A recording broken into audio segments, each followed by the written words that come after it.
Hello दोस्तों, कैसे हो आप। मैं जानती हूँ आप बड़े खैरियत से होंगे और अच्छी अच्छी कहानी सुन रहे होंगे। चलिए कहानी शुरू करते हैं। पूर्व जन्म में किस पाप के कारण धृतराष्ट्र अंधे जन्मे थे। महाभारत की सबसे रहस्यमय कहानी। चलिए शुरू करते हैं। धृतराष्ट्र अंधे थे, लेकिन जब उन्हें यह पता चला कि गांधारी को 100 संतानों को जन्म देने का आशीष है, तो अंधेपन का दुख मिट गया था। धृतराष्ट्र के 100 पुत्र और एक पुत्री हुई। कुरुक्षेत्र में उनके 100 पुत्र मारे गए थे। एक पिता के लिए इससे बड़ी दुख की बात क्या हो सकती है कि उसे 100 पुत्रों का शोक मनाना पड़े। भगवान श्री कृष्ण ने गीता का जो संदेश दिया था, उसे अर्जुन अतिरिक्त संजय और धृतराष्ट्र ने भी सुना था। उसमें भगवान श्री कृष्ण ने कहा कि सब कुछ पूर्व निर्धारित है, सबको उनके पूर्व के कर्मों का दंड भोगना होगा। धृतराष्ट्र को यह बात स्मरण थी। दुर्योधन और दुशासन मुख्य रूप से पांडवों और द्रौपदी के दोषी थे। उनके मारे जाने को तो धृतराष्ट्र कर्म दंडों से जोड़ रहे थे, पर शेष पुत्रों की तो कोई भूमिका ही नहीं थी।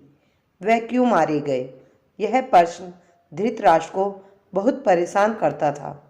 महाभारत युद्ध समाप्त होने पर धृतराष्ट्र ने भगवान श्री कृष्ण से पूछा, मैं अंधा पैदा हुआ, मेरे 100 पुत्र मारे गए।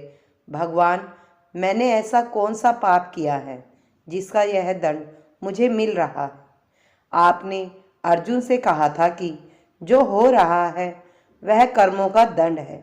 मेरे अंधे होने और 100 पुत्र के मारे जाने के पीछे क्या कारण है, कृपया करके मुझे यह बताएं। अपने पुत्रों को खोने की पीड़ा से उभरने में यह काम आएगा। भगवान श्री कृष्ण ने कहा, महाराज धृतराष्ट्र, आपने उचित ही सुना था।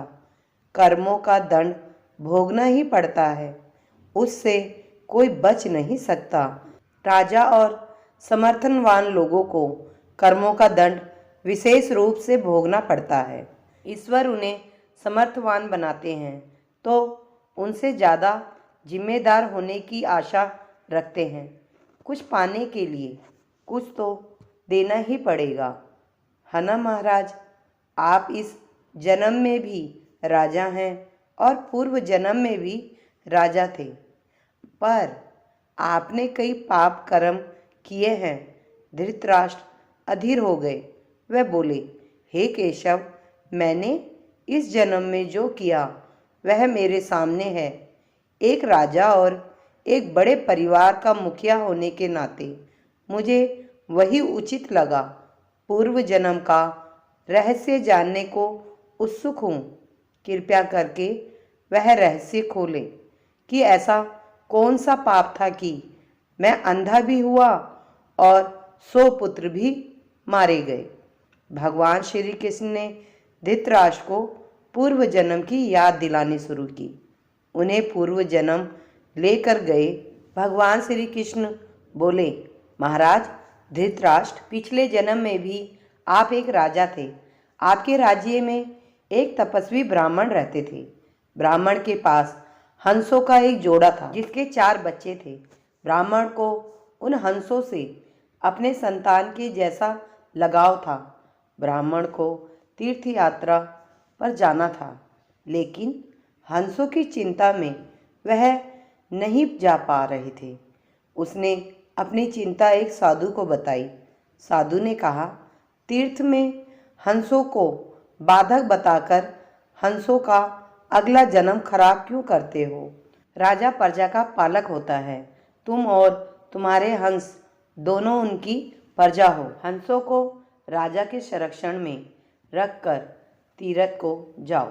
आप एक प्रजापालक राजा थे, इसलिए ब्राह्मण को कोई यह बात अच्छी लगी। वह आपके पास आया और अपनी सारी परेशानी कह सुनाई।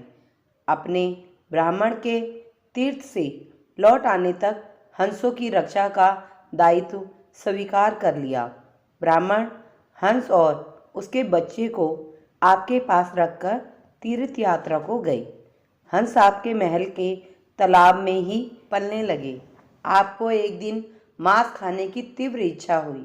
आप उस समय अपने महल के बाग में घूम रहे थे।